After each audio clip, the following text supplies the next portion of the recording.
자, 먼저 말씀을 보겠습니다. 히브리서 12장 1절 2절 말씀을 보겠습니다.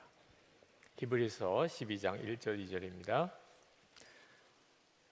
이러므로 우리에게 구름같이 둘러싼 허다한 증인들이 있으니 모든 무거운 것과 얽매이기 쉬운 죄를 벗어버리고 인내로써 우리 앞에 당한 경주를 하며 믿음의 주요 또 온전하게 하시는 이인 예수를 바라보자. 그는 그 앞에 있는 기쁨을 위하여 십자가를 참으사 부끄러움을 개의치 아니하시더니 하나님 보좌 우편에 앉으셨느니라. 아멘. 한국 교회가 지금 여러 가지 어려운 형편에 있지만 주님이 한국 교회를 버리지 않으셨다는 것을 믿습니다. 그 확실한 증거가 바로 이 자리입니다. 주님이 아니시면 이 모임이 가능하겠습니까? 주님이 아니시라면 저도 여러분도 이 자리에 와 있겠습니까? 정말 주님이 우리와 함께 계시는 것이 너무나 분명하고 우리에게 여전히 문제가 많지만 풀어가야 될 일들도 많지만 우리 가운데 주님이 위로를 주시고 또 계신 것도 분명한 사실입니다. 한국 교회를 위해서 우리가 더 많이 기도하시면 좋겠습니다. 어느 친구 목사님이 만약에 다시 살 수 있는 기회가 온다면 그러면 나 정말 잘 살 것 같은데 그런 말을 한 적이 있습니다. 정말 우리가 한번 다시 살 수 있다면 잘 살겠죠? 지금까지 살아왔던 경험이 우리에게 지혜가 되겠죠. 그 이야기를 들으면서 저도 생각했습니다. 만약에 나에게 다시 살 기회가 있다면 나는 어떻게 살까? 오직 믿음으로 살아보고 싶습니다. 어려서부터 오직 믿음으로 한번 살아보는, 정말 그렇게 한번 인생을 살아보고 싶은 생각이 듭니다. 이 오직 믿음이라고 하는 것은 황홀한 것입니다. 종교개혁 500년 전에 종교개혁을 이룬 가장 놀라운 선언이죠. 로마서 1장 17절 말씀이 오직 믿음으로 이 고백의 근거가 되는 성경입니다. 복음에는 하나님의 의가 나타나서 믿음으로 믿음에 이르게 하나니 기록된 바 오직 의인은 믿음으로 말미암아 살리라 함과 같으니라. 아멘. 이 오직 믿음이라고 하는 구호가 얼마나 대단했는지 그 막강해 보이는 중세 가톨릭 교회와 세계가 다 뒤집어졌습니다. 오직 믿음으로 이 오직 믿음으로가 성경이기 때문입니다. 그때 당시에 사람들은 성경을 읽지 않았기 때문에 구원의 복음이 오직 믿음으로 되는 것을 몰랐어요. 그런데 그들이 성경에 있는 복음이 오직 믿음으로 된다는 것에 대해서 알게 되면서 사람도 교회도 세상도 다 뒤집어진 것입니다.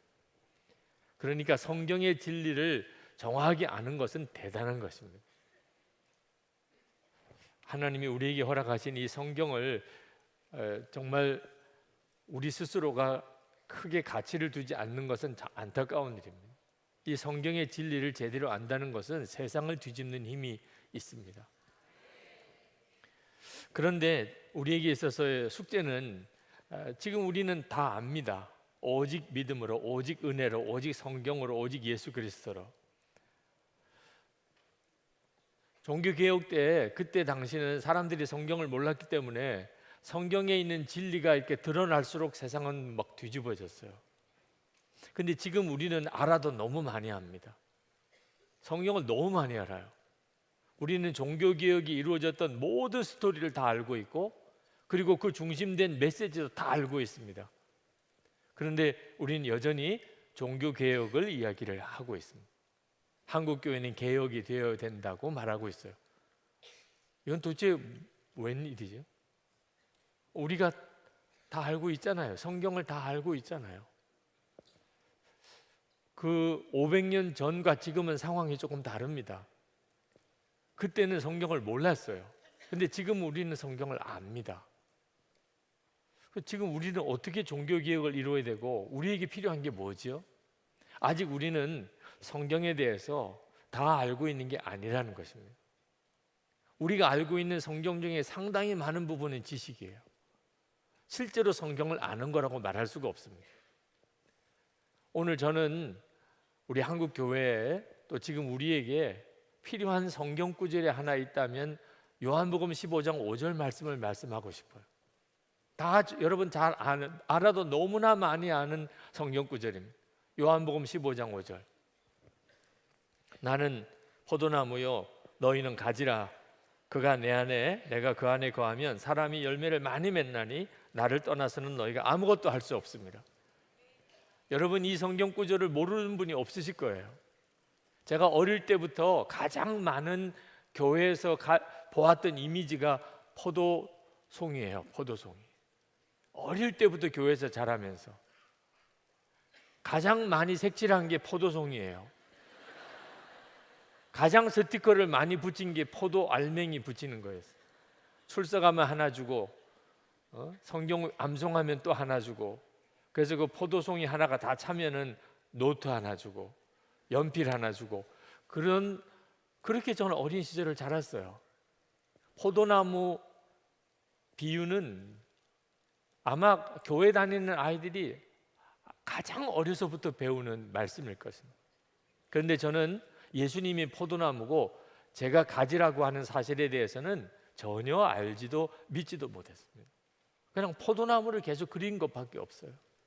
예수님이 포도나무고 나는 가지고, 예수님과 나는 온전히 하나고, 내가 예수님 안에 있고 예수님은 내 안에 계시고. 고등학교 때 처음 그 설교 듣고 기절하는 줄 알았어요. 예수 믿는 사람 안에 예수님이 계시다고 하는 말씀을 듣고 정말 기절하는 줄 알았어요. 왜냐하면 나는 예수 믿는 사람이 아니라는 확실한 말씀이었기 때문에. 예수님이 내 안에 안 계시니 난 예수 믿는 사람 아닌 거죠. 지금도 얼마나 많은 그리스도인들이 이 요한복음 15장 5절 말씀을 그냥 지식으로만 알고 있는지 모릅니다. 그게 지금 우리에게 문제예요. 저는 이 요한복음 15장 5절 말씀이 실제로 믿어지게 될 때, 그때 한국 교회는 뒤집어진다고 확신합니다. 정말 주님은 포도나무고 우리는 가지고, 우리는 주님 안에, 주님은 우리 안에. 여러분이 이 사실을 진짜 믿음으로 누리게 되면, 오직 믿음으로, 속죄의 복음만 오직 믿음이 아니고 예수님이 포도나무고 내가 가지라는 것을 정말 여러분이 믿음으로 나아가면 인생도 교회도 세상도 안 바뀔 수가 없어요. 기독교인이 이만큼 숫자가 많지 않아도 돼요. 정말 주는 포도나무고 우리가 가지라고 하는 믿음이 분명한 성도가 있다면 세상은 뒤집어져요. 오늘 이 시간에 우리가 함께 정말 나누어야 될 메시지입니다. 오직 믿음으로는 믿음으로 산다는 뜻입니다. 알고 있다는 게 아니에요. 속죄의 십자가의 복음을 아는 것을 오직 믿음으로라고 말하는 게 아닙니다. 오직 믿음으로는 믿음으로 산다는 뜻입니다. 로마서 1장 17절에도 오직 의인은 믿음으로 말미암아 살리라 그랬습니다. 믿음으로 살아져야 오직 믿음이 되는 것입니다. 우리가 정말 믿음으로 산다면 그것도 어떻게 하는 거죠? 예수님을, 나와 함께 계시는 예수님을 정확하게 알게 되면서부터 우리는 믿음으로 살게 됩니다. 예수님과 관계를 맺고 사는 거죠. 갈라디아서 2장 20절, 우리가 너무나 잘 아는 갈라디아 2장 20절의 하반절을 보면, 이제 내가 사는 것은 오직 내 안에 그리스도께서 사시는 것이라. 이제 내가 육체 가운데 사는 것은 나를 사랑하사 나를 위하여 자기 자신을 버리신 하나님의 아들을 믿는 믿음 안에서 사는 것이라. 계속 사는 것을 말해요. 오직 믿음으로. 오직 믿음으로는 살아내는 것입니다. 근데 그건 뭘 어떻게 하는 거죠? 예수님을, 이제는 내가 사는 게 아니고 내 안에 예수님이 사시는 것을, 그걸 믿음으로 사는 거라는 거예요. 종교개혁을 이루었던 루터는 십자가의 이 속죄의 교리를 깨닫고 그가 자기도 뒤집어지고 또 교회도 뒤집고 세상도 뒤집은 게 아닙니다. 마틴 루터가 살아계신 하나님을 알았어요. 그리고 그 하나님이 자기와 함께 계신 것에 대해서 눈이 뜨였습니다. 그렇기 때문에 그가 이 복음으로, 믿음으로, 오직 성경으로 그가 담대하게 종교개혁을 이루어냈던 것입니다. 그가 브롬스 제국의회에 아주 살벌했던 그 종교재판 석상에 섰을 때 그에게 마지막으로 주장을 처리할 기회가 주어졌습니다. 그렇지 않으면 죽음입니다. 그때 유명한 말을 했죠. 루터가 내가 서 있습니다. 나는 달리 할 수 없습니다. 하나님이여 나를 도우소서. 그는 물러서지 않았습니다. 그 힘은 그가 성경에 있는 분명한 복음을 알았기 때문만 아닙니다. 그는 자기와 함께 계신 하나님, 그 하나님을 분명히 알았기 때문에, 하나님이 지금 나와 함께 계시다, 그 사실을 분명히 알았기 때문에 그는 그 살벌한 종교재판 석상에서 뒤로 물러서지 않았던 거예요.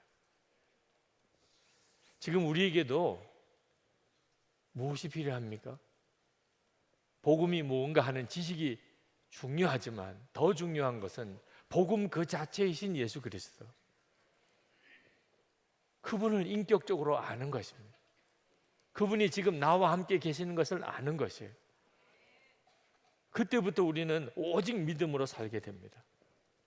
여러분, 성경을 보면 우리 눈에 보이지 않지만 지금 우리와 함께 하는 이들이 얼마나 많은지 모릅니다. 1절 말씀에, 오늘 히브리서 12장 1절 말씀에 다 같이 한번 읽겠습니다. 이러므로 우리에게 구름같이 둘러싼 허다한 증인들이 있으니 모든 무거운 것과 얽매이기 쉬운 죄를 벗어버리고 인내로서 우리 앞에 당한 경주를 하며. 허다히 많은 증인들이 있다고 그랬습니다. 여러분, 이 사실을 여러분이 아십니까? 여러분을 지켜보고 있는 하늘에 있는 허다히 많은 증인들, 우리보다도 먼저 예수를 믿고 그렇게 믿음으로 살다가 지금은 천국에 가 계신 허다히 많은 증인들이 지금 여러분들을 지켜보고 있는 거 아십니까? 이렇게 집회장에 앉아 있을 때는 별 실감이 안 나지만 지금도 여기 허다히 많은 증인들이 있으니까. 그러나 정말 혼자 있을 때, 홀로 길을 갈 때, 혼자 방에 있을 때, 그때 여러분 아십니까? 허다히 많은 증인들이 여러분을 보고 있다는 것입니다. 여러분이 이 사실을 진짜 믿게 되면, 정말 오직 믿음이라고 그랬잖아요. 이 사실을 내가 진짜 믿게 되면, 그러면 모든 무거운 것이 다 벗어집니다.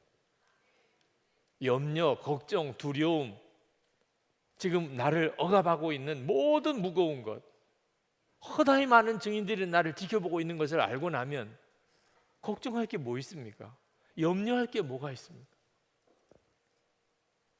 얽매이기 쉬운 죄, 은밀한 죄, 아마 여러분들이 다 이 죄 문제로 인해 시달림을 받고 있을 겁니다. 얽매이기 쉬운 죄, 은밀한 죄, 도대체 그걸 이길 사람이 누가 있습니까? 우리는 전적으로 타락한 존재입니다. 우리에게는 의로운 건 하나도 없습니다. 그런 우리가 어떻게 이 얽매이기 쉬운 죄를 벗어버릴 수 있습니까? 허다히 많은 증인들이 나를 지켜보고 있음을 믿을 때입니다. 아니 여러분, 사람들이 허다히 많은 증인들이 나를 이렇게 지켜보고 있는데 그때 내가 내 마음속에 탐심이 일어난다고 남의 것을 도둑질할 수 있습니까? 내 마음속에 음란한 생각이 든다고 음란한 일을 할 수 있겠습니까? 급하다고 거짓말할 수 있겠습니까? 허다히 많은 증인들이 나를 지켜보고 있음을 진짜 믿게 되면, 그러면 얽매이기 쉬운 죄를 벗어버리게 됩니다. 지금도 이렇게 많은 사람들이 모인 집회장에서 여러분들은 대단히 거룩하잖아요. 경건하잖아요. 사람들이 이렇게 지켜보는데 조는 것도 죄송하잖아요. 뒷사람이 시험 들까 봐. 그죠? 우리는 사람들이 지켜보는 것을 의식하게 될 때 비로소 내가 원하는 대로, 내 욕구대로 안 하게 됩니다. 또 하나, 하나님의 나라를 위해서 인내로서 경주하는 삶을 살게 됩니다.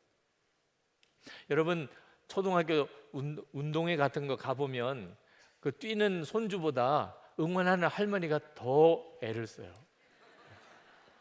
손주가 또는 손녀가 달리기를 하게 되면 할머니는 막 팔을 돌려가면서 옆에서 뛰어다닙니다. 그렇게 응원하는 할머니 때문에 그 손주가 끝까지 달려가는 거예요. 여러분, 우리도 똑같은 거 아십니까? 우리가 인내로서 우리의 삶의 경주를 달려가는 힘이 어디서 옵니까? 우리에게는 응원단이 너무나 많아요. 여러분이 하나님의 말씀대로 살려고 할 때 환호성이 들려야 합니다. 박수 소리가 들려야 됩니다. 여러분들이 하나님의 말씀대로 살려고 그러고 믿음의 길을 가고 고난도 두려워하지 않을 때 환호성이에요. 만약에 여러분들이 시험에 들고 하나님의 말씀대로 살지 않으려고 하게 될 때는 탄식이 들려요. 너 그러면 안 돼. 그 사실이 여러분에게 분명하게 믿어진다면 삶이 안 바뀔 수가 없죠. 그런데 우리가 정말 주목해 보아야 될 것은 이 허다히 많은 증인 아닙니다. 비교가 될 수 없이 소중한 분이 계십니다. 예수 그리스도이십니다. 그 예수 그리스도는 허다히 많은 증인들이 우리를 내려다보는 것과 비교할 수 없이 우리와 가까이 계십니다. 우리 안에 오셨습니다. 히브리서 12장 2절에 믿음의 주요 또 온전하게 하시는 이인 예수를 바라보자 그랬습니다. 여러분, 예수님은 정말 놀라우신 분이십니다. 이렇게 믿는 것은 우리 기독교의 놀라운 특징이에요. 예수님 우리 안에 계십니다. 불교 신자는 부처가 마음에 있다고 말 안 해요. 유림들은 공자가 마음에 있다고 말 안 합니다. 무슬림들은 마호멧이 마음에 있다고 말 안 해요. 그런데 우리 예수 믿는 성도들은 예수 그리스도께서 내 마음에 계시다고 말합니다. 세상에 어느 종교도 그렇게 말하지 않아요. 이건 우리들이 가진 정말 놀라운 복음인 것입니다. 하나님께서 저에게 이 진리를 깨닫게 되었을 때 믿음의 목표를 주셨습니다. 그것은 보이지 않으시는 예수님을 보는 분처럼 바라보라는 것이었어요. 모세가 그랬습니다. 히브리서 11장 27절에 믿음으로 애굽을 떠나 왕의 노함을 무서워하지 아니하고 곧 보이지 아니하는 자를 보는 것 같이 하여 참았으며, 이게 모세가 가지고 있었던 하나님에 대한 믿음이었습니다. 모세의 눈에도 하나님은 보이지 않았어요. 그러나 모세는 보는 분처럼 그렇게 바라보면서 그는 모든 것을 참았다고 그랬습니다. 이것이 나에게 또 우리 모두에게 주시는 우리의 믿음의 목표입니다. 여러분이 지금 뭘 믿어야 되는 것입니까? 오직 믿음으로 여러분이 진짜 붙잡아야 될 게 무엇입니까? 눈에 보이지 않으시지만 눈에 보이는 사람보다 더 분명하게 나와 함께 계시는 그 주님을 바라보는 눈이 뜨이는 것입니다. 저는 지금 예수님과 동행하는 일기를 쓰는 일을 하여튼 가는 데마다 권면합니다. 우리 교우들이 물어요. 목사님, 왜 그렇게 자꾸 일기를 쓰라고 하는 거예요? 저는 교우들에게 일기를 쓰게 하는 목적이 딱 하나입니다. 성경에 나와 있는 사도들, 또 초대교회 성도들이 주님이 자기와 함께 계시는 것을 생생하게 느끼고 정말 주님이 우리와 같이 계시다는 것을 진짜 알고 그렇게 주님과 동행했던 바로 그 믿음으로 살게 해드리고 싶기 때문입니다. 디모데후서 4장 17절에 사도 바울은 이렇게 고백합니다. 주께서 내 곁에 서서 나에게 힘을 주심은 나로 말미암아 선포된 말씀이 온전히 전파되어 모든 이방인이 듣게 하려 하심이니 내가 사자의 입에서 건짐을 받았느니. 여러분, 정말 놀랍지 않아요? 사도 바울이 믿은 예수님은 어떤 분이시죠? 내 곁에 서서 나에게 힘을 주시는 분이셨어요. 여러분, 예수님을 그냥 지식으로만 믿으면 안 됩니다. 세상 없는 복음을 믿어도 예수님을 그냥 지식으로 2000년 전에 사셨고 나를 위해서 십자가에 지셨고 그리고 부활하셨다는 사실을 아는 것으로 끝나면 안 됩니다. 그건 아직까지 예수님을 진짜 믿는 게 아닙니다. 내 곁에 서서 나에게 힘을 주시는 주님, 이미 내 마음에 오신 주님, 나는 주님 안에 있고 주님은 내 안에 거하시는 바로 그 주님을 믿을 때부터 비로소 우리는 믿음으로 살게 됩니다. 이걸 오직 믿음으로라고 하는 것입니다. 어떤 일이 그를 두렵게 하겠어요? 어떤 문제, 어떤 유혹이 그를 넘어뜨릴 수 있겠어요? 주께서 나와 함께 계심을 내가 진짜 믿는데, 주님이 내 안에 계신 것을 내가 정말 믿음으로 사는데. 한 번은 저희 교회 30대 교우들이 있는 교구에서 연합으로 집회를 연다고 그러면 저에게 설교를 해달라는 겁니다. 그러면서 자기들이 정말 궁금한 문제들이 있는데 목사님이 설교 때 그 답을 좀 이야기를 해달라는 겁니다. 그래서 질문지를 저에게 보내왔습니다.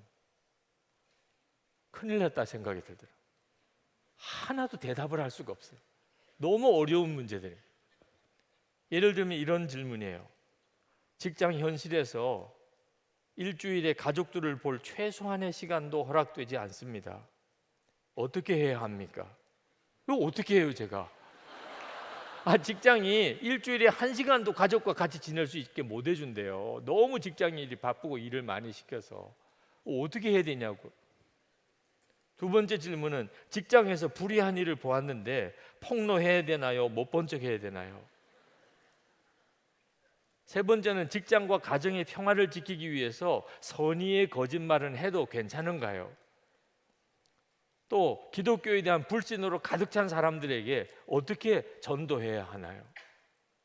아이들에게 노출되는 온갖 악한 것들, 술, 담배, 음란물, 집단 따돌림 등에 대해서 어떻게 해야 하나요?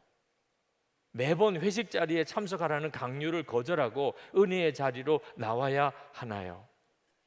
직장과 가정에서 중요한 업무가 겹칠 때 나는 어떻게 해야 하나요? 나도 몰라요. 정말 모르는 문제들이에요. 그걸 제가 무슨 답을 다 가지고 있겠어요? 근데 제가 평소에 늘 전하던 말씀을 가지고 설교해달라는 게 아니고 이 질문에 대해서 대답을 해달라는, 엄청 고민이 되더라고요. 기도밖에 할 수가 없었어요. 하나님 어떻게 해야 되나요? 뭐라고 대답을 해야 되나요? 그때 하나님께서 저에게 말씀을 주셨어요. 하나님의 뜻을 아는 것은 어려운 일이 아니란. 성경 읽고 기도해 보면 하나님의 뜻이 무엇인가는 너무나 쉽게 알 수 있다는 거예요. 이런 질문들이 다 좀 대답하기 어려운 질문 같아도 하나님의 뜻이 무엇일까? 하나님의 뜻은 가족을 위해서 시간을 내는 거잖아요. 하나님의 뜻은 불의한 일은 용납하면 안 되는 거잖아요.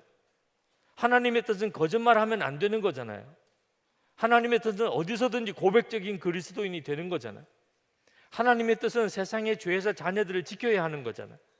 하나님의 뜻은 세상 문화에 어울리지 말고 은혜의 자리로 나오는 거잖아요. 하나님의 뜻은 가정도 소홀히 하면 안 되는 거잖아요. 이게 뭐 어렵습니까? 너무 간단하죠 뭐. 근데 왜 이게 어렵게 느껴지지요? 이 너무나 간단하고 분명한 하나님의 뜻을 그대로 살아낼 믿음이 없는 거예요. 문제는 믿음이 없는 거죠. 어떻게 하는 게 하나님의 뜻인지 몰라서 답답한 게 아닙니다. 하나님의 뜻은 알겠는데 그 하나님의 뜻대로 살아낼 믿음이 없는 거예요. 우리의 문제는 지금 하나님의 뜻대로 살아낼 믿음이 없는 것입니다. 다니엘이 왕 이후에는 절하지 말라는 명령을 받았습니다. 그런데 다니엘은 예루살렘을 향하여 문을 활짝 열고 그리고 하루에 3번 기도했습니다. 그게 하나님이 기뻐하실 일이라고 다니엘은 믿었기 때문에 결국 그는 사자굴에 던짐을 받습니다. 다니엘은 각오했어요. 감수할 믿음이 있었던 거죠. 그러면 충분한 거예요. 하나님의 말씀대로 하나님이 기뻐하시는 뜻대로 살아서 사자굴에 들어간다 할지라도 그렇게 가면 가는 거지 뭐. 하나님의 뜻대로 살기 위해서 고난을 당하는 것이 나에게 복이지 뭐. 그렇게 믿어지면 되는 거예요. 스데반은 순교를 기쁘게 감당했습니다. 자기에게 돌 던지는 자를 위해서 기도하고 예수님처럼 그렇게 기도하고 순교했어요. 그건 그럴 믿음이 있었기 때문이죠. 바울과 실라는 빌립보 감옥에서 그렇게 두들겨 맞고 한밤중에 그들은 찬송했습니다. 믿음이 다른 거죠. 믿음만 있으면 문제가 될 게 없어요. 하나님의 뜻대로 살아가는데 조금도 문제가 될 게 없어요. 주기철 목사님, 손양원 목사님 순교하셨는데 그분들은 순교가 뭐 쉬워서 했겠습니까? 순교하는 일이 대단히 고통스럽지만 중요한 것은 그분들에게는 그 순교를 감당할 믿음이 있었던 것입니다. 믿음이 있으니까 순교의 길을 갈 수 있었어요. 그때 당시에 다 그런 믿음이 있는 게 아니었습니다. 대부분의 목회자들이 부끄러운 이야기지만 신사참배했어요. 왜? 순교할 믿음이 없으니까. 한경림 목사님도 신사참배했다고 그랬어요. 그런데 템플턴상, 기독교인의 노벨상이라고 말해지는 템플턴 상을 수상하게 되었을 때 한경림 목사님이 깜짝 놀란 고백을 했습니다. 내가 신사참배한 사람인데 내가 이런 상을 받는 것은 정말 합당치 않다고 생각한다. 저는 그 기사를 보고 신사참배를 거부하고 순교하는 것보다 더 어려운 순교의 길을 가셨다고 생각합니다. 감출 수도 있어요. 신사참배했던 것을 끝까지 감출 수 있어요. 그런데 당신이 신사참배했던 사람이라고 고백했습니다. 이건 정말 죽음 그 자체죠. 믿음은 달라져요. 한경림 목사님 같으신 분은 신사참배할 믿음이 처음에는 없었습니다. 순교할 믿음이. 그런데 그는 나중에 정말 순교할 믿음을 가지게 된 거죠. 우리에게 있어서 중요한 것은 우리의 믿음의 수준을 끌어올리는 것입니다. 우리는 성경의 말씀을 너무 많이 압니다. 한국 교회 교인들처럼 성경 공부 열심히 하고 성경을 읽는 교인도 없을 거예요. 그런데 중요한 것은 내가 알고 있는 이 말씀대로 살아낼 믿음이 어떻게 끌어올려지느냐. 성경은 거기에 대해서도 답을 주고 있습니다. 어떻게 하면 온전한 믿음이 될 수 있는가? 예수님을 바라보라는 거예요. 믿음의 주요 또 온전하게 하시는 이인 예수를 바라보자. 성경은 너무 명확하게 모든 문제에 대한 답을 주고 계세요. 우리와 함께 계시는 예수님을 진짜 믿고 그 예수님을 정말 바라보고 살게 된다면 그러면 우리는 믿음이 놀랍게 성장하게 됩니다. 온전한 믿음을 갖게 됩니다. 예수님께서 다시 오실 때 걱정하신 것이 있었죠. 누가복음 18장 8절에 나옵니다. 인자가 올 때에 세상에서 믿음을 보겠는가? 예수님은 도대체 어떤 믿음을 구하시길래 이런 말씀을 하신 거죠? 이렇게 믿는 사람이 많잖아요. 지금 우리 한국만 해도 예수 믿는 사람이 거의 1,000만을 헤아립니다. 그런데 예수님께서 내가 다시 올 때에 내가 믿음을 보겠느냐? 도대체 주님은 무슨 믿음을 말씀하신 거죠? 누가복음 18장 1절부터 8절까지 이 비유는 우리가 너무나 잘 아는 불의한 청지기 비유입니다. 과부가 불의한 재판관에게 억울한 일을 소송을 해달라고 재판해달라고 그렇게 간청을 하지만 이 재판관이 듣지 않아요. 왜? 뇌물을 받지 않고는 재판을 해주지 않는 재판관이에요. 근데 이 가난한 과부는 뇌물을 바칠 게 없습니다. 그때 그 가난한 과부가 할 수 있는 일은 그 재판관이 아주 지긋지긋하게 느끼도록 졸르는 겁니다. 출근길 대문 앞에서 기다리고 퇴근할 때 또 그 청사 앞에서 기다리고 나중에 재판관이 내가 뇌물 받지 않고는 내가 재판해 준 적이 없지만 저 여자 거는 빨리 해결해 주는 게 차라리 낫겠다. 그렇게 해서 문제를 풀어줬다 하는 이야기를 하고 계신 거예요. 그런데 이런 이야기를 왜 하십니까? 예수님께서 그 말씀을 하신 동기를 말씀하시기를 항상 기도하고 낙심하지 말아야 할 것을 비유로 말씀하여 이 말씀을 하셨다는 거예요. 그러니까 예수님께서 찾으시는, 주님이 재림에 오실 때 찾으시는 믿음은 어떤 믿음이지요? 항상 기도하고 낭망하지 않는 것입니다. 그런데 실제로 우리는 기도에 대해서 얼마나 낭망을 하고 있습니까? 기도해도 응답받지 못한 게 너무 많잖아요. 기도했는데 오히려 더 일이 어려워진 것도 너무 많잖아요. 그러니까 우리 마음속에 기도하는 것 자체가 이제는 너무 지쳤잖아요. 기도한다고 다 이루어집니까? 우리 안에 기도에 대한 낭망이 있습니다. 이번에 나라가 아주 위기 가운데 빠졌을 때 교우들에게 기도하자고 권하고 깜짝 놀랐어요. 다 우리나라의 지금 처지가 어렵다는 것은 다 알고는 계시지만 실제로 기도하는 분들은 굉장히 적어요. 기도에 대한 낭망이 있는 겁니다. 기도하면 진짜 다 응답받는다고 확신하면 아마 광고할 필요도 없을 거예요. 기도하면 진짜 응답되는 거 믿어진다면 기도하라 말라 그래야 기도합니까? 우리 마음속에 기도에 대한 낭망이 있어요. 왜 그런 줄 아십니까? 응답만 바라보고 기도하기 때문에. 기도를 해도 응답만 바라보고 기도하는 사람은 기도를 오래 못합니다. 그리고 낭망하게 돼요. 결국은 기도에 대한 좌절감에 빠집니다. 그럼 어떻게 기도하지? 기도를, 응답을 바라보지 않고 뭘 어떻게 기도하지요? 기도는 예수 그리스도를 바라보고 기도해야 됩니다. 이건 굉장한 차이예요. 예수님을 바라보고 기도하는 것과 응답을 바라보고 기도하는 것은 완전히 다른 거예요. 예수님을 바라보고 기도하는 사람은 끝까지 기도하게 됩니다. 내가 바라본 대상이 주님이니까. 응답을 바라보고 기도한 사람은 금방 꼬꾸라집니다. 그리고는 분노해요, 하나님에 대해서. 지난 2년 6개월 동안 북한에 억류되었던 이면수 목사님이 풀려나고, 그리고 그 담임하셨던 캐나다 토론토에 있는 큰빛교회 부흥회를 바로 풀려난 그 다음 주간에 제가 인도를 하러 갔어요. 정말 참 하나님의 역사는 놀랍다고 생각이 들더라고요. 그런데 이면수 목사님을 만나 뵙고 그분이 2년 6개월 동안 북한에서 지냈던 이야기를 듣는데 정말 가슴이 먹먹했어요. 2,700끼, 그것도 어떻게 셌나 몰라. 2,700끼를 혼자서 밥을 먹어요. 누구하고도 대화를 못하게 해요.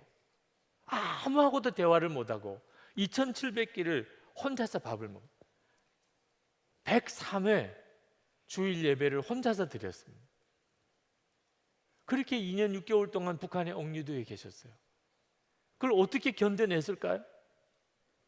이면수 목사님 말씀하시기를 주님이 나와 함께 계시다는 것을 늘 확인할 수 있었기 때문에 견뎌냈다는 거예요. 여러분 그렇게 할 수 있겠습니까? 예수님이 나와 함께 계시는 것이 확인이 됩니까? 이건 얼마나 놀라운 일인지 몰라요. 예수님이 나와 함께 계시다. 요셉이 그래서 종으로 팔려가고 감옥에 끌려가도 요셉은 항상 밝은 사람일 수 있었잖아요. 하나님이 늘 같이 계셨기 때문에 그걸 본인이 알았어요. 우리가 예수 믿은 가장 놀라운 복이 뭡니까? 예수님이 나와 함께 계시다는 것을 아는 거예요.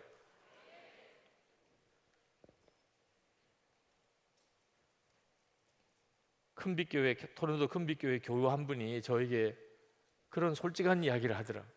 목사님이 이렇게 풀려나신 것은 너무 감사한데 질문이 하나 있다는 겁니다. 자기는 목사님을 위해서 기도는 했지만 이렇게 풀려날 거라고는 믿지를 못했대요. 그래서 풀려나신 걸 보고 너무 놀란 거죠.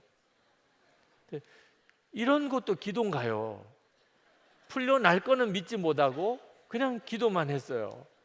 이런 기도에도 응답을 하나님이 주시는 건가요? 이런 질문이었어요. 근데 성경에 보면 그런 케이스가 있죠. 베드로가 순교하기 직전에 그때 초대교회 성도들 기도했지요. 예루살렘 교회 성도들이. 그런데 실제로는 그들은 믿지 않았어요. 왜? 그 전에 야고보가 순교했기 때문에 베드로도 순교할 거라고 생각하고 있었어요. 그런데 기도는 했어요. 베드로가 풀려났지요. 그리고는 그 기도하는 다락방에 왔습니다. 그리고 문을 두들겼어요. 그 안에 있는 교인들이 다 안 믿었어요. 베드로가 정말 나왔을 거라고는 믿지 않았기 때문에. 그런 일이 있었잖아요. 그러면 이 기도가 무슨 기도예요?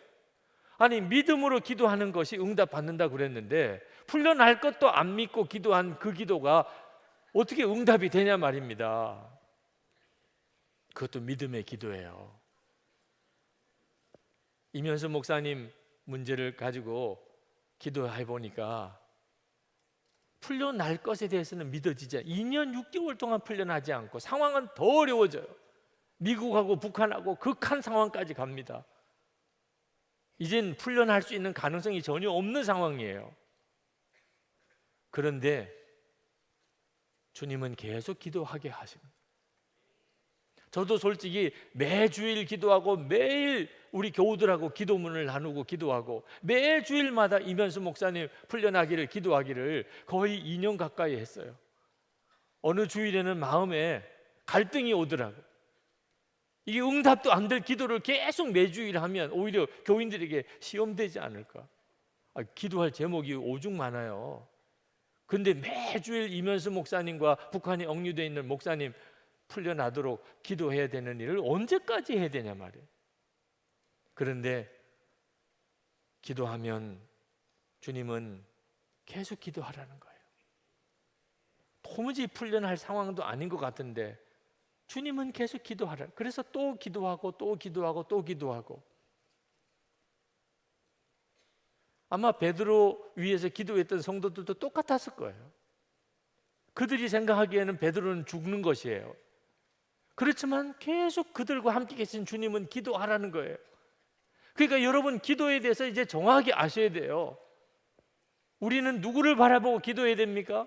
주님을 바라보고 기도해야 돼요. 그 기도가 낭망치 않는 기도예요. 주의 다시 오심을 기도하고 있어요. 진짜 낭망할 만하죠. 처음에 기도하자고 했을 때는 막 마음이 후끈합니다. 내일이라도 올 것 같아요, 우리가 이렇게 기도하면. 근데 1년이 지나가고 2년이 지나가고 3년이 지나가면 그러면 이거 언제까지 이렇게 기도해야 돼? 이런 생각 들만도 하죠. 그럴 때는 어떻게 기도하는 거죠? 주님을 바라보고 기도하는 거죠. 주님이 계속 기도하게 하시면 계속 기도하는 거예요. 낭망하지 않는 기도의 열쇠가 주님을 바라보는 것입니다. 하나님께서 왜 예수님을 우리 안에 오게 하셨을까? 질그릇 같은 우리 안에 보배이신 예수님이 오시게 하신 이유가 뭘까요?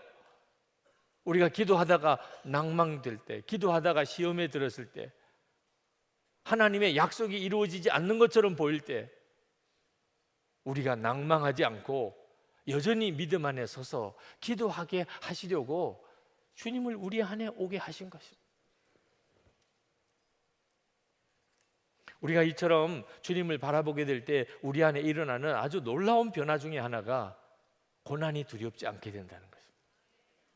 이건 정말 놀라운 일입니다. 어떻게 사람이 고난이 두렵지 않을 수 있을까? 고난이 두렵지 않은 정도가 아니고 고난이 축복이라고 여겨지는 거예요. 히브리서 12장 2절 말씀에 믿음의 주요 또 온전하게 하시는 예수를 바라보자 하고는 예수는 그 앞에 있는 기쁨을 위하여 십자가를 참으사 부끄러움을 개의치 아니하시더니 하나님 보좌 우편에 앉으셨느니라. 예수님을 바라보면 우리가 뭘 보지요? 부끄러움을 참으시고 십자가를 지신 주님. 그런데 그 주님이 죽으셨다가 다시 부활하셔서 하나님 보좌 우편에 앉으신 것을 우리가 보게 됩니다. 그걸 보는 거지요, 예수님을 바라보면. 그러면 우리에게 어떤 변화가 오는 거지요? 우리도 고난이 두렵지가 않은 것입니다. 예수님을 계속 바라보는 자에게는 고난이 두렵지 않아요. 그리고 그 고난이 축복임을 깨닫게 되는 것입니다. 제가 이면수 목사님 계신 그 교회 부흥회를 인도하는 그 주일에 예배가 끝나고 난 다음에 그 담임 목사님이 광고를 하시더라고요. 오늘 예배 후에 우리 이면수 목사님과 강사 목사님 다 인사하고 가시기 바랍니다. 그 교회의 교인들로서는 정말 그럴 만한 일이죠. 2년 6개월 동안 억류된 담임 목사님이 석방대 오셨으니 정말 다 인사할 만한 일이죠. 저는 순간 좀 마음이 조심스럽더라고요. 내가 지금 이 자리에 서 있어도 되나? 정말 그날 저는 죽는 줄 알았어요. 그 목사님 이면수 목사 옆에 서고 제가 이 옆에 섰어요. 교인들이 쭉 이제 인사를 하러 갑니다. 근데 뭐 보통 집회 때 이제 예배 끝나고 난 다음에 인사하라 그러면 그저 교인 중에 일부만 인사를 하고 갑니다. 뭐 줄을 서 가지고 인사하는 사람은 거의 없고 바쁜 사람은 저쪽 길로도 가고 또 그렇지 인사하고 싶지 않은 사람은 또 다른 문으로도 나가. 그런데 그날은 2년 6개월 동안 억류된 담임 목사님이 풀려나신 날이에요. 전 교인들이 다 줄을 섰어요. 근데 뭐 잠깐 악수만 하고 아유 고생 많으셨습니다 이렇게 하고 인사가 됩니까? 2년 6개월 만에 처음 나오셨는데 서로 형편도 물어보고 눈물도 글썽거리고 어떻게 지내셨냐고 그러고 서로 끌어안고 뭐 난리도 아니더라고요. 근데 저는 옆에 서 있는데 아니 빨리빨리 지나가야 되잖아요. 저는 그분들을 다 처음 보는 분들입니다. 목사님 은혜 받았습니다. 그러시군요. 주님이 하셨습니다. 이렇게 하고서 이제 지나가게 되는데 이쪽에서 딱 정체가 되니까 하여튼 2분씩 3분씩 계속 처음 보는 사람들이 얼굴 쳐다보고 계속 있어야 되는 거예요. 네. 그게 한도 끝도 없이 길어지는 겁니다. 제가 그날 참 혼난 그런 경험을 했지만 고난을 당한 종이 받는 영광, 면류관, 그게 정말 분명하구나. 고난을 겪은 종이 받은 면류관이 있구나. 그 이면수 목사님을 옆에서 보면서 그 성도들이 인사하는 모습을 보면서 고난이 축복이구나 하는 사실을 절감했습니다. 성경은 고난이 사라지리라 그렇게 말씀하지 않고 고난을 받으라 그렇게 말씀하셨어요. 디모데후서 2장 3절에 너는 그리스도 예수의 군사로 나와 함께 고난을 받으라 분명히 그렇게 말씀하셨어요. 그러므로 우리가 예수를 믿을 때 고난을 받지 않으려고 예수를 믿는 게 아니고 고난을 받으려고 예수를 믿어야 옳다는 거죠. 그리고 고난을 받으려고 예수를 믿고 나면 우리들이 겪는 대부분의 문제는 사라져요. 고난 받으려고 예수를 믿고 있는 거예요. 고난 받으려고. 내가 예수 믿을 때 아예 고난 받을 각오를 했어요. 그러면 뭐 사람이 뭐라고 말을 하든 뭐 형편이 어렵든 예수 믿고 난 다음에 어떤 고생스러운 일을 겪었든 무슨 문제가 돼요. 고난을 당하려고 예수를 믿었는데. 디모데후서 3장 12절에 무릇 그리스도 예수 안에서 경건하게 살고자 하는 자는 박해를 받으리라. 그동안에 목회하면서 교인들이 어떻든지 어려움 없이 살게 해주려고 그런 방법이 없나? 도대체 고생 안 하고 사는 무슨 길이 성경에 없나? 그것만 연구했어요. 근데 성경을 진짜 다시 보니까 성경은 박해를 받으리라. 아주 박해를 받을 것이라고 알려주라. 예수를 믿고 제대로 예수를 믿기를 원한다면 박해를 받을 거라. 그러니 미리 준비하라. 이렇게 가르쳐야 옳다는 것을 나중에서야 깨달았어요. 한국 교회가 지금 총체적으로 이 문제에 빠져 있습니다. 예수를 믿고 박해를 받지 않으려고 하니까 지금 한국 교회가 이렇게 나약해지게 됩니다. 죽겠다, 힘들다, 못 살겠다 자꾸 이런 말이 나오는 거죠. 목회자들도 자기를 부인하고 자기 십자가를 지고 주님을 따르는 길로 초청을 받아놓고도 힘들고 어려운 것 때문에 다들 탄식하고 있는 거예요. 부름이 그 부름인데, 고난의 길로의 부름인데 사람이 정말 고난도 축복이라고 믿어지는 역사가 일어날 수 있을까요? 제가 목사가 되고 난 다음에 군목 훈련 받다가 장애인이 될 처지에 빠졌습니다. 그때 하나님 앞에 다리를 절게 되지 않게 간절히 기도했고, 그때 하나님은 제가 얼마나 하나님 앞에 가증한 자였는지를 알게 하셨어요. 하나님을 실제로는 진짜 믿지 않으면서도, 그러면서도 목사까지 된 저 자신의 아주 정말 비참한 실상을 하나님이 그날 보여주셨어요. 그날이 저에게는 회심의 날이었습니다.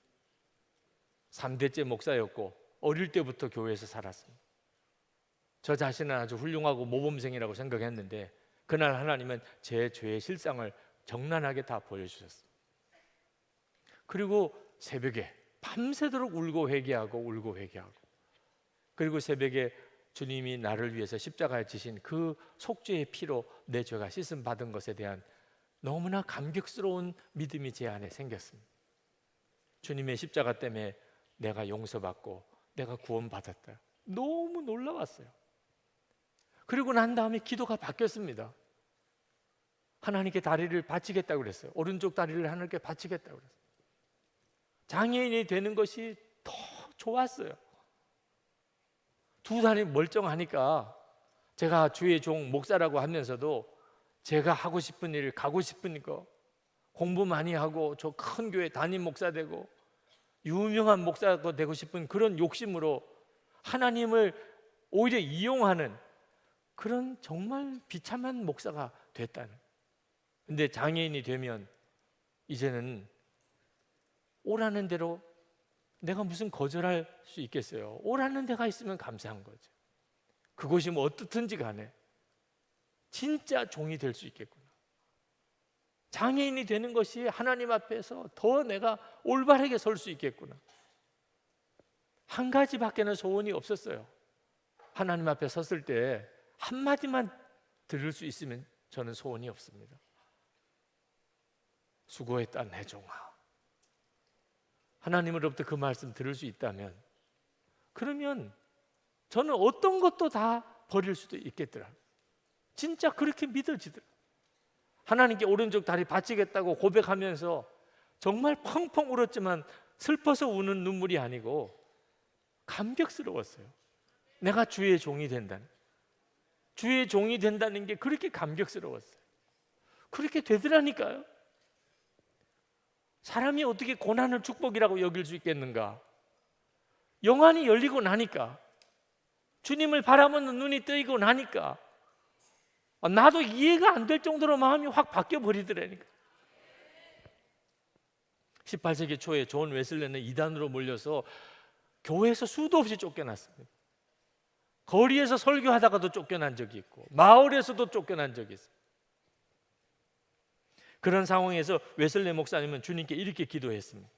오, 멸시받고 거부당하셨던 고난의 종이시여, 제가 친구들에게 모욕당하거나 윗사람들에게 무시당하거나 동료들에게 비웃음을 사거나 혹은 아랫사람들에게 수치스러운 대접을 받을 때 아버지의 거룩한 순교자 예수 그리스도와 함께 이렇게 외치게 하소서. 이제 내가 그리스도의 제자가 되기 시작하는구나. 아니, 이렇게 믿는 사람이 있다니까요. 그래서 감리교회가 생긴 거예요. 고난을 당하게 됐을 때 내가 이제 진짜 예수 그리스도의 제자가 되는구나. 그래서 그게 감격스러워서 외치는 믿음이 웨슬레에게 있었다니까. 어느 날 요한 웨슬레가 말을 타고 가다가 지난 며칠 동안 누구로부터 돌을 던짐을 받거나 계란을 던짐을 받은 일이 없다는 사실을 알았습니다. 며칠 동안 그런 일이 없었어요. 웨슬레가 길을 가다가 멈췄습니다. 그리고 말에서 내려서 숲속에 들어가서 정말 하나님께 간절히 회개 기도를 드렸어요. 하나님, 제가 혹시 잘못된 길로 가고 있는 거 아닙니까? 지난 며칠 동안 누가 나에게 돌 던지는 사람도 없고 계란 던진 사람도 없습니다. 내가 분명히 뭐가 잘못된 것이 있기 때문에 이렇게 된 거 아니겠습니까? 하나님, 제가 뭘 잘못했는지 있으면 깨닫게 해주시옵소서. 큰 소리로 울면서 기도했어요. 근데 그 웨슬레의 기도 소리를 저 숲길 옆에 길에 가던 어떤 남자가 들었습니다. 그가 이렇게 말했습니다. 잘 됐네. 저 감리교 목사를 이번 기회에 단단히 손을 봐주고 말겠어. 그리고는 길 옆에 있는 벽돌 하나를 들고 웨슬레 목사를 향하여 집어 던졌습니다. 다행히 그 벽돌이 웨슬리 목사님 옆에 떨어져서 맞지는 않았지만 돌을 누가 던지는 것을 웨슬리 목사님이 알고 그는 너무 기뻐했어요. 할렐루야! 하나님 괜찮군요. 제가 여전히 괜찮군요. 감사합니다 하나님.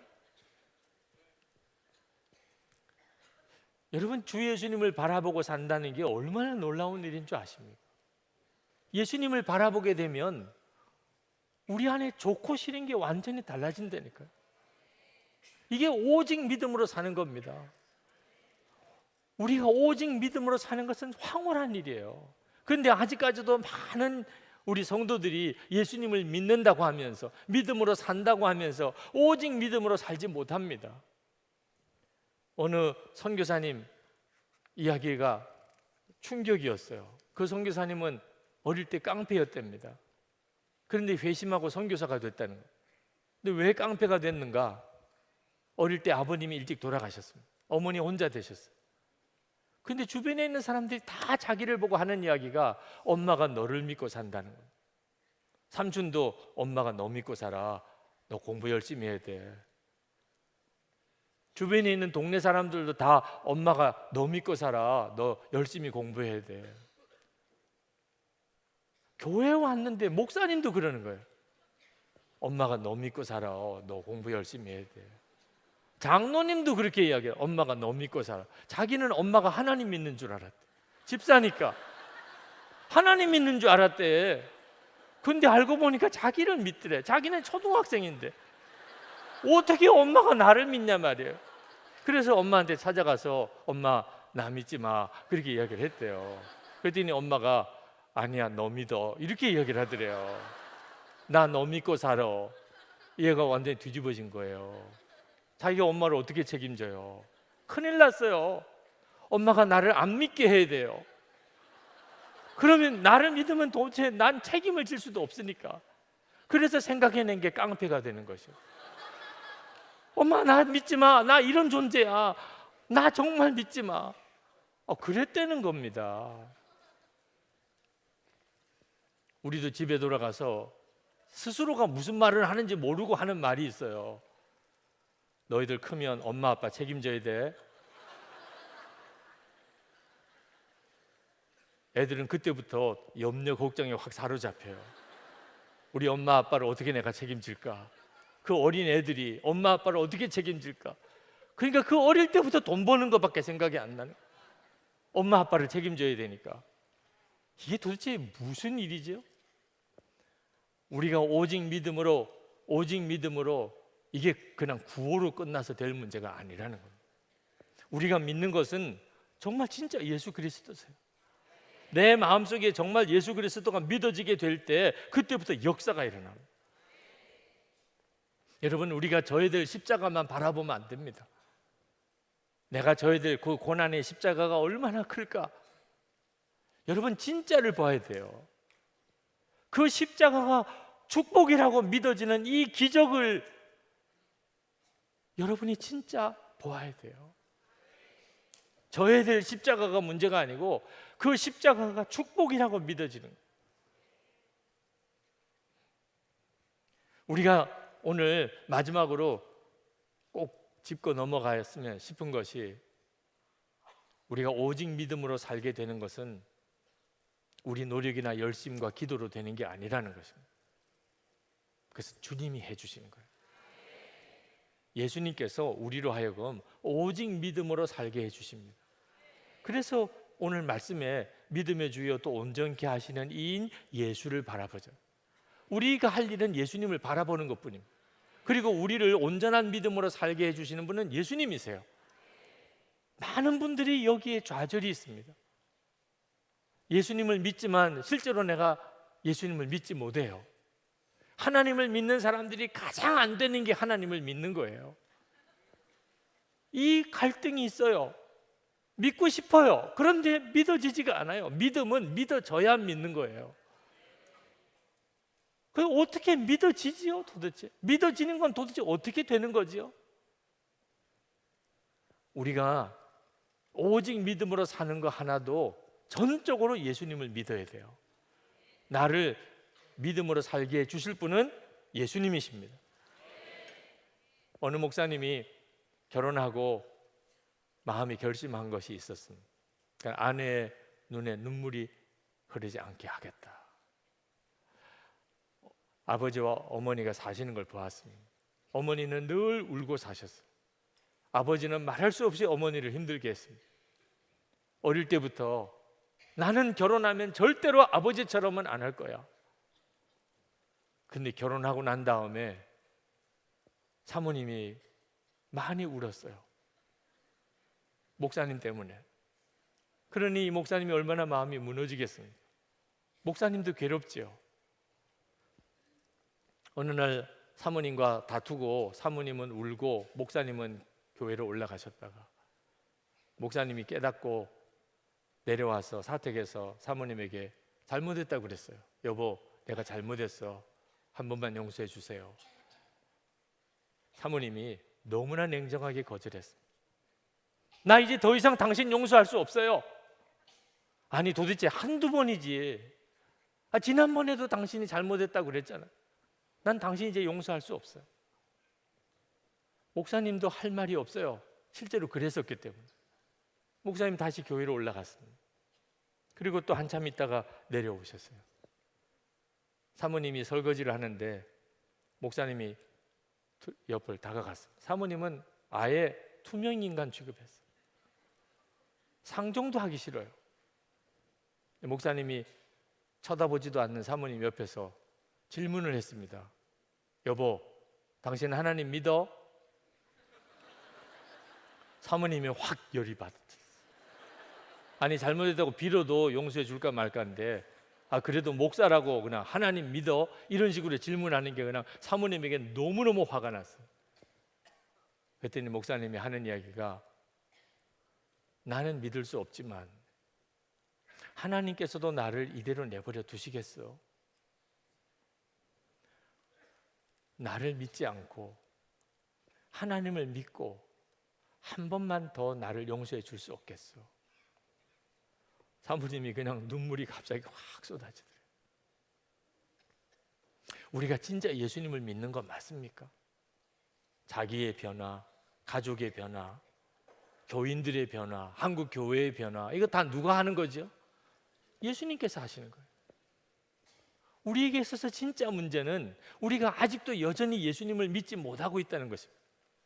주님을 온전히 신뢰함으로 나가지 못하니까, 오직 믿음으로가 안 되니까 우리 주님도 역사를 못 하시는 거예요. 데살로니가전서 5장 23절 24절을 한번 보실까요?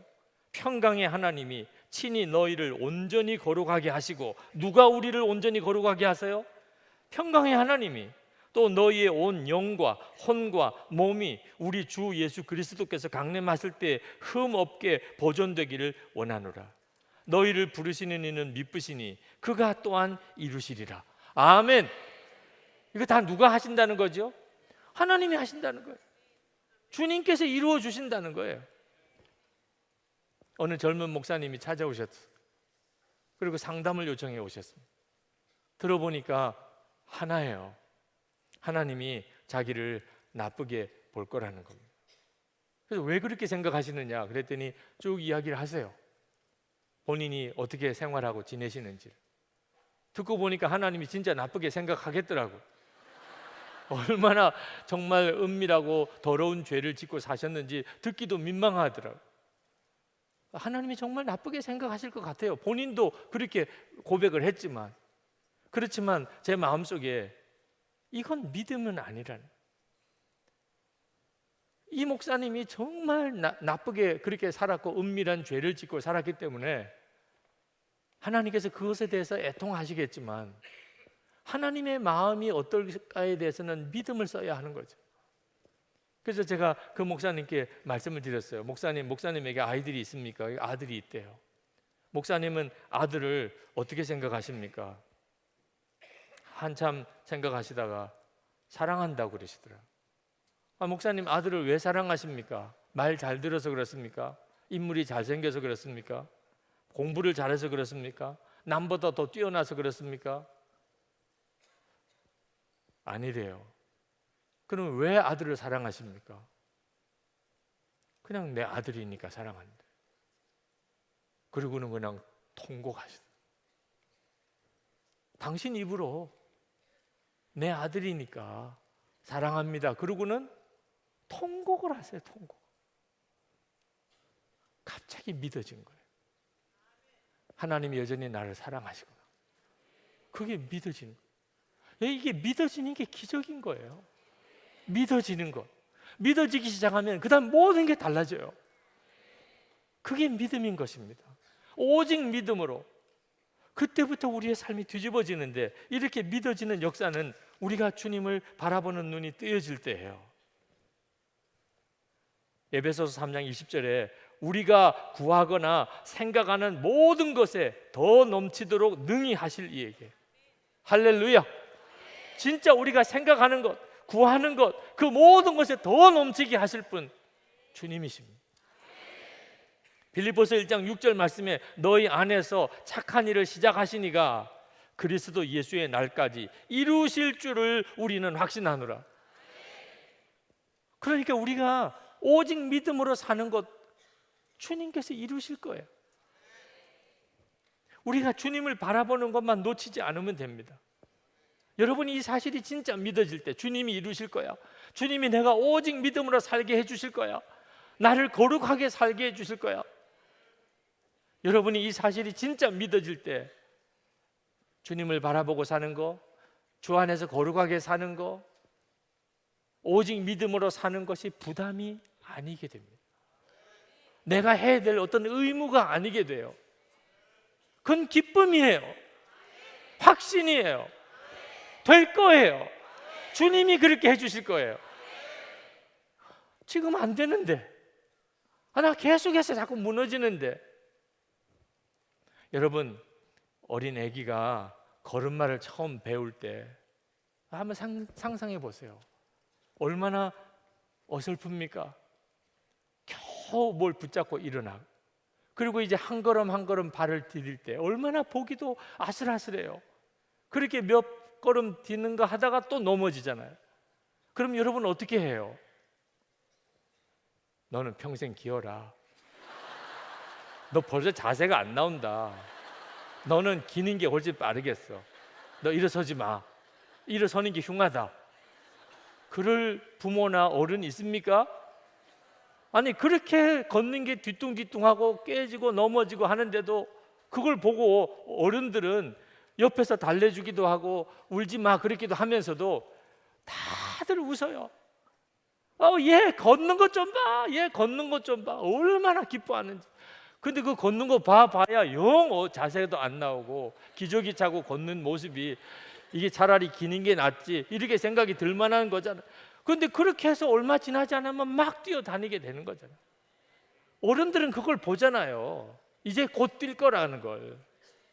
넘어지고 또 넘어지고 또 몇 번 넘어지는 줄 아십니까? 우리가 제대로 걷기 전에 어느 수도사가 계산을 해봤대요. 카운트를 3,000번 넘어지고 일어났대요. 3,000번. 여러분들은 다 대단한 사람들이에요. 걸어 다니는 분들 3,000번 넘어지고 다시 일어난 사람들이에요. 그런데 뭐가 안 된다고요? 아유, 안 된다, 못한다, 힘들다. 하나님이 웃으세요. 너 어떻게 걸었는지 아냐? 어린애들은요 그렇게 넘어지고 자빠져도 난 안 되나 봐.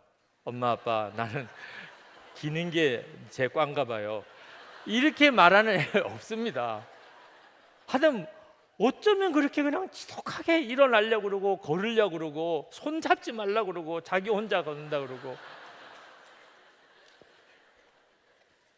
이게 오직 믿음이로요. 오직 믿음으로 주님이 나를 걷게 해주실 것이다. 온전히 걷게 하실 것이다. 온전히 살게 하실 것이다. 오직 믿음으로 살게 하실 것이다. 우리는 예수님을 믿는 사람들이, 예수님 믿는 사람들이. 저는 제 성격 검사를 하고 충격을 받았어요. 저보다도 제 주변 사람들이 더 충격받았어요. DISC라고 하는 성격 검사를 받았는데 제가 S유형이래요. 이 S유형이 어떤 사람이냐면 게으르고 소파 체질이고 복지부동이고 움직이거나 결정하기 싫어하는 성격, 그게 제 성격이에요. 주변 분들이 다 검사 잘못 나왔다. 아유, 목사님이 어떻게 그런 성격일 수 있냐는 거. 저는 알지요. 내 성격이구나. 제 성격이에요, 딱. 그런데 어떻게 다른 사람들이 그걸 꿈에도 모르죠? 고등학교 다닐 때 받은 메시지가 충격이었어요. 예수 그리스도가 너 안에 계셔. 그때는 그게 뭘 말하는지도 몰랐고 분별도 못했고 영적인 분별이 안 되니까 예수 그리스도께서 내 안에 계시다는 것 자체를 저는 믿어지지가 않았지만 제 머릿속에서 떠나질 않았어요. 예수 그리스도께서 내 안에 계시다. 그게 진짜인가? 그게 사실인가? 그럼 내가 어떻게 그걸 알 수 있는가? 지금까지 무려 45년 동안에 제 속에 심겨진 말씀, 내 안에 계신 그리스도, 내 안에 계신 주님, 그 질문이 저를 여기까지 끌고 온 거예요. 그런데 제 성격대로 살지 않게 만든 거예요. 예수 그리스도가 내 안에 계시다.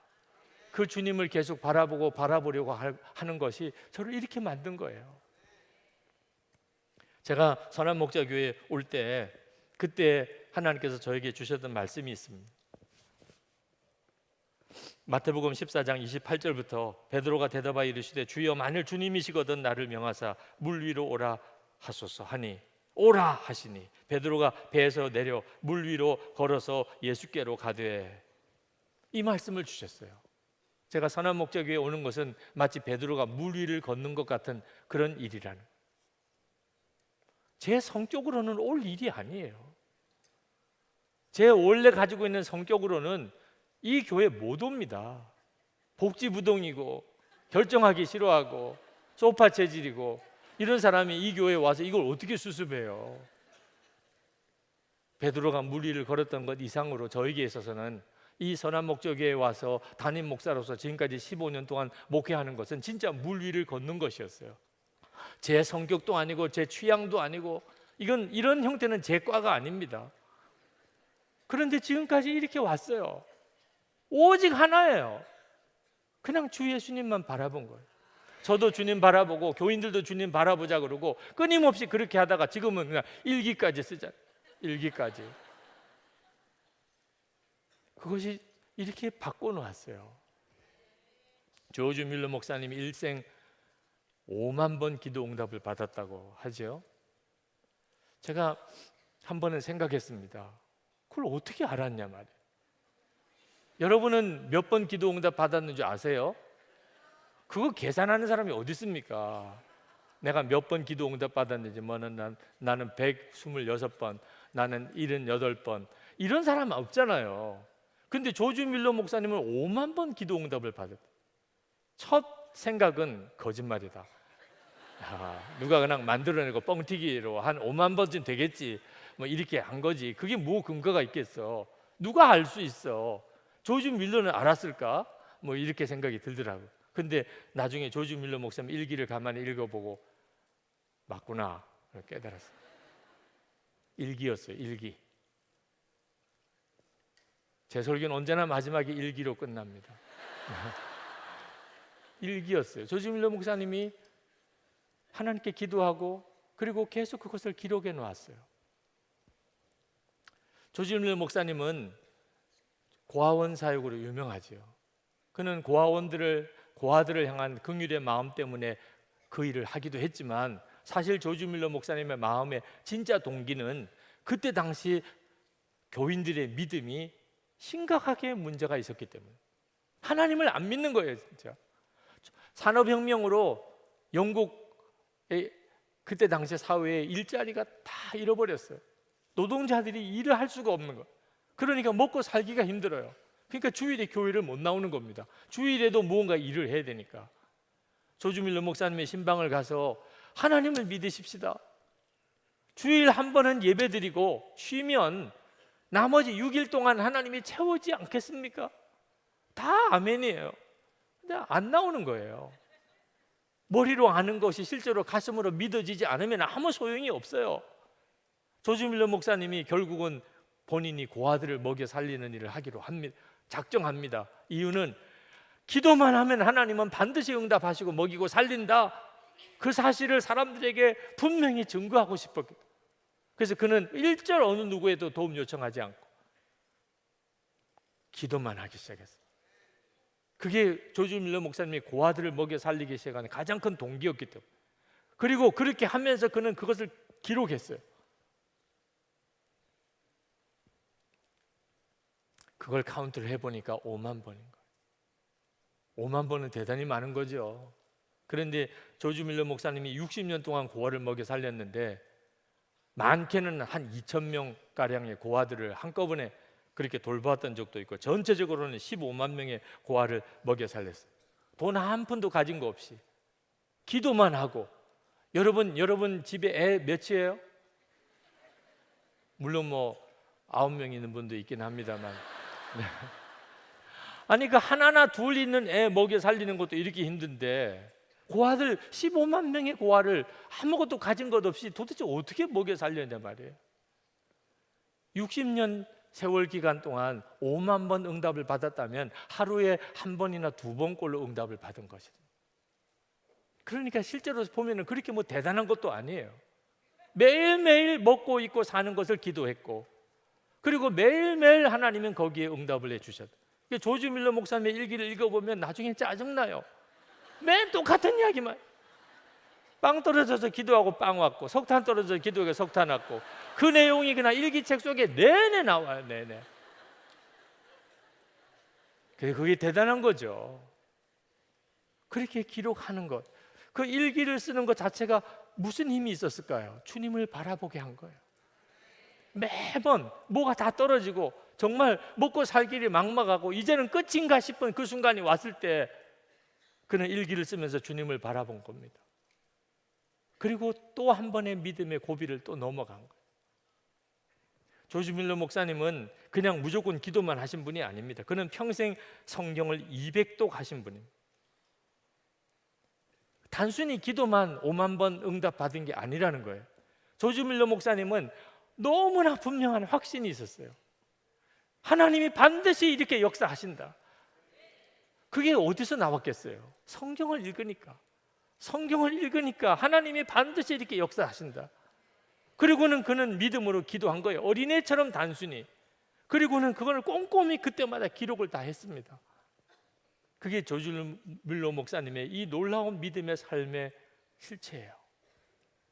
여러분, 우리가 할 일이 뭡니까? 정말 주님 바라보는 것입니다. 요한복음 15장 5절 말씀, 주님은 포도나무고 우리는 가지입니다. 주님과 우리는 이미 연합된 존재예요. 노력해서 이루는 게 아닙니다. 이미 허락된 은혜예요.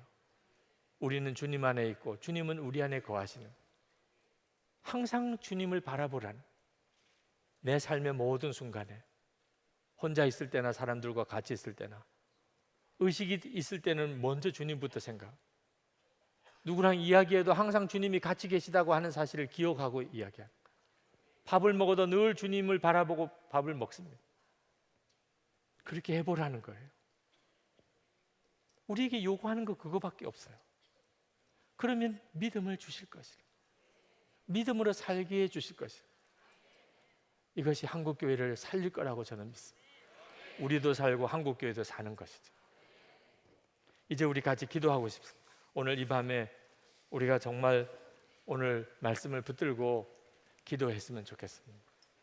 여러분에게 기도하게 하시는 하나님의 마음의 기도 제목은, 이제는 진짜 주님이 제 안에 계신 것을 제가 믿겠습니다. 확실히 제가 믿겠습니다. 이제는 주님을 계속 생각하고 바라보고 살겠습니다. 주여, 저에게 말씀이 그대로 이루어지게 해 주옵소서. 믿음의 주여, 온전케 하시는 그 역사가 제게 이루어지게 해 주시옵소서. 그래서 이제 내가 오직 믿음으로 살게 하여 주시옵소서. 우리 주여 한번 부르짖고 기도합시다. 은혜와 사랑이 많으신 하나님, 오늘 이 밤에 갈망합니다. 하나님, 이렇게 그냥 끝나고 오늘을 마칠 수가 없습니다. 하나님, 이제는 주의 영으로 친히 역사해 주시기를 원합니다. 하나님 말씀이 우리에게 실제가 되기 원합니다. 우리에게 허다한 증인을 바라보는 눈을 열어주시고, 그리고 우리와 함께 계시는 주님을 바라보게 해 주시옵소서. 그래서 우리가 온전한 믿음으로 살게 해 주옵소서. 오직 믿음으로 살게 해 주옵소서. 믿어지게 하소서. 믿어지게 하소서. 주님이 함께 하심이, 주님이 우리를 거룩하게 하실 것, 어떤 고난도 두려워하지 않게 되는, 오히려 축복이라고 믿어지는 역사, 주님이 이루어 주실 것이 믿어지게 하소서. 주님을 신뢰합니다. 주님을 바라봅니다. 주님, 오늘 이 밤에 우리를 더 인도해 주시기를 원합니다. 주님께로 더 들어가게 해 주시기 원합니다. 주님과 온전히 연합하게 해 주시기 원합니다. 주 예수 그리스도 이름으로 기도합나이다. 아멘.